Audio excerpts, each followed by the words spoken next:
वो नेता उसी समाज में से पैसे वाले को नहीं बनाना चाहते थे, क्योंकि जो पैसे वाला होगा, मान लीजिए मेरा गांव यहीं ग्रेटर नोएडा में है, मेरा घर पैसे से मजबूत है, तो क्या मनुवादी ठाकुर मेरे ऊपर अत्याचार कर देगा? क्या नहीं करेगा।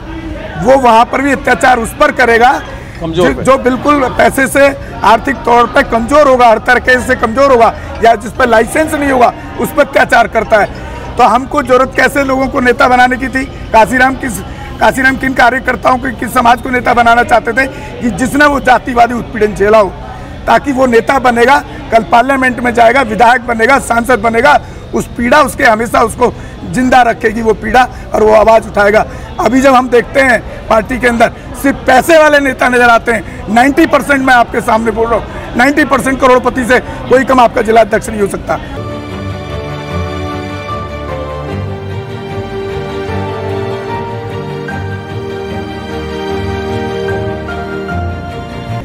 सवाल ये है कि वो जिस लोगों को नेता बनाना चाहते थे, वो नेता उसी समाज में से पैसे वाले को नहीं बनाना चाहते थे, क्योंकि जो पैसे वाला होगा, मान लीजिए मेरा गांव यहीं ग्रेटर नोएडा में है, मेरा घर पैसे से मजबूत है, तो क्या मनुवादी ठाकुर मेरे ऊपर अत्याचार कर देगा? क्या नहीं करेगा। वो वहाँ पर भी अत्याचार उस पर करेगा जो बिल्कुल पैसे से आर्थिक तौर पर कमजोर होगा, हर तरीके से कमजोर होगा, या जिस पर लाइसेंस नहीं होगा उस पर अत्याचार करता है। तो हमको जरूरत कैसे लोगों को नेता बनाने की थी? काशीराम किन कार्यकर्ताओं को, किस समाज को नेता बनाना चाहते थे कि जिसने वो जातिवादी उत्पीड़न झेला हो, ताकि वो नेता बनेगा, कल पार्लियामेंट में जाएगा, विधायक बनेगा, सांसद बनेगा, उस पीड़ा उसके हमेशा उसको जिंदा रखेगी वो पीड़ा, और वो आवाज़ उठाएगा। अभी जब हम देखते हैं पार्टी के अंदर सिर्फ पैसे वाले नेता नजर आते हैं, 90% मैं आपके सामने बोल रहा हूँ, 90% करोड़पति से कोई कम आपका जिला अध्यक्ष नहीं हो सकता। क्यों नहीं आप गरीब को जाकर के बनाते, जो रात दिन घर से फ्री होकर के पार्टी के लिए काम करे और समाज के लिए काम करे?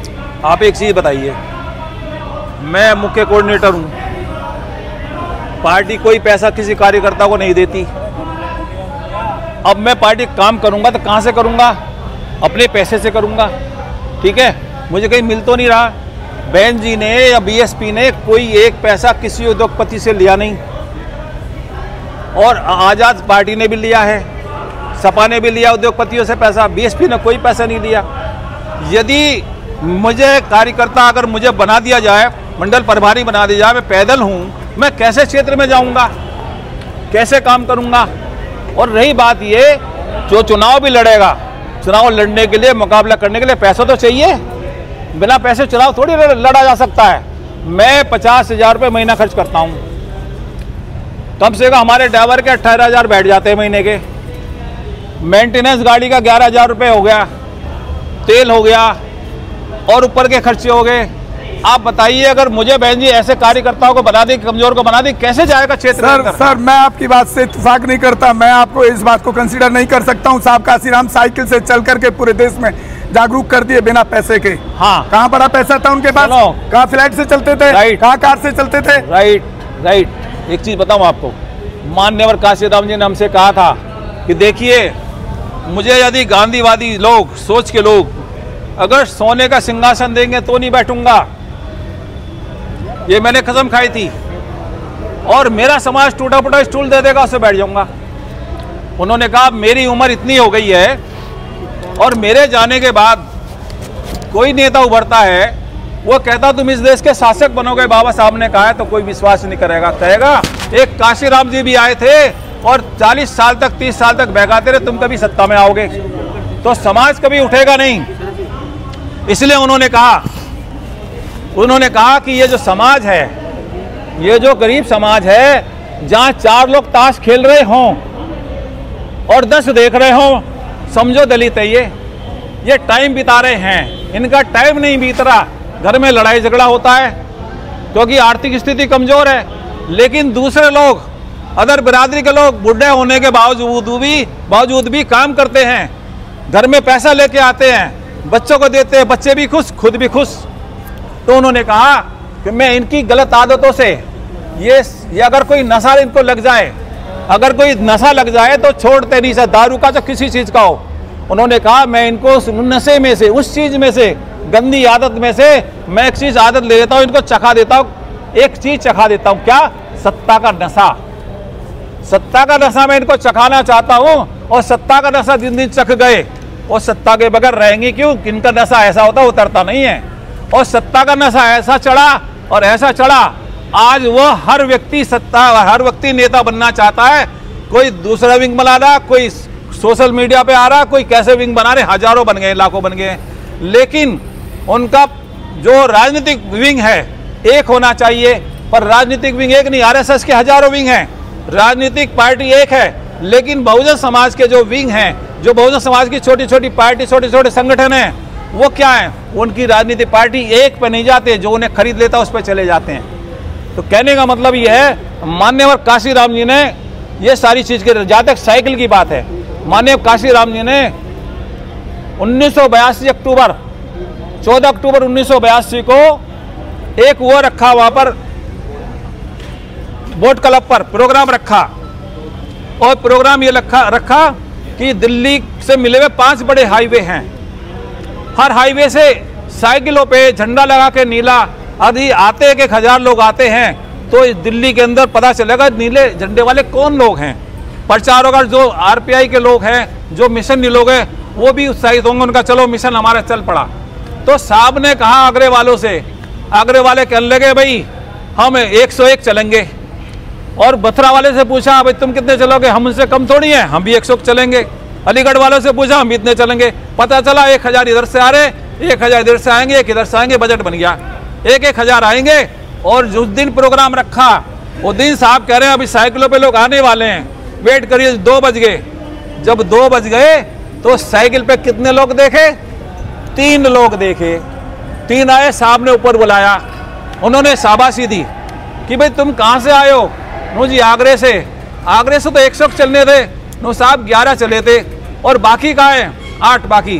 कहने लगे जी, कहने लगे हमारे बस की चलना नहीं है, 200 किलोमीटर साइकिल चलाना हंसी खेल नहीं है, कोई कहने को तो कोई भी कुछ कह दे।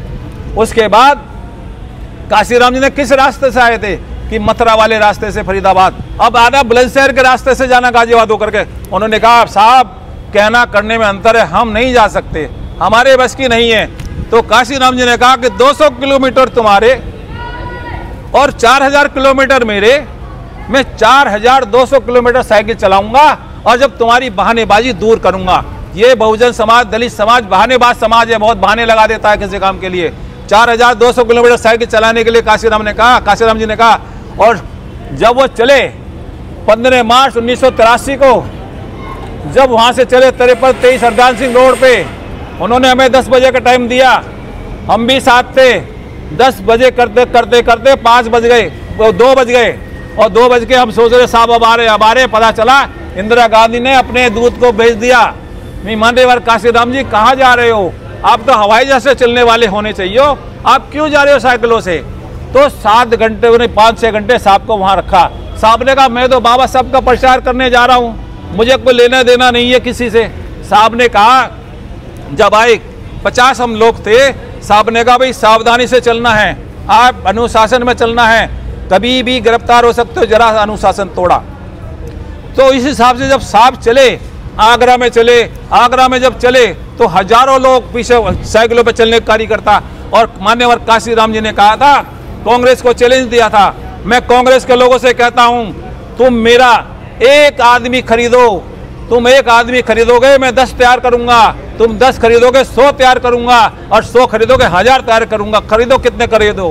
क्योंकि उन्होंने बामसेब खरीद ली थी, कांग्रेस ने बामसेब को तुड़वा दिया था, और ऐसे लोगों को बेच करके बामसेब रजिस्ट्रेशन हो गई। जो बामसेब एक रजिस्ट्रेशन है उसके 9 अध्यक्ष हैं, जबकि 1 होना चाहिए।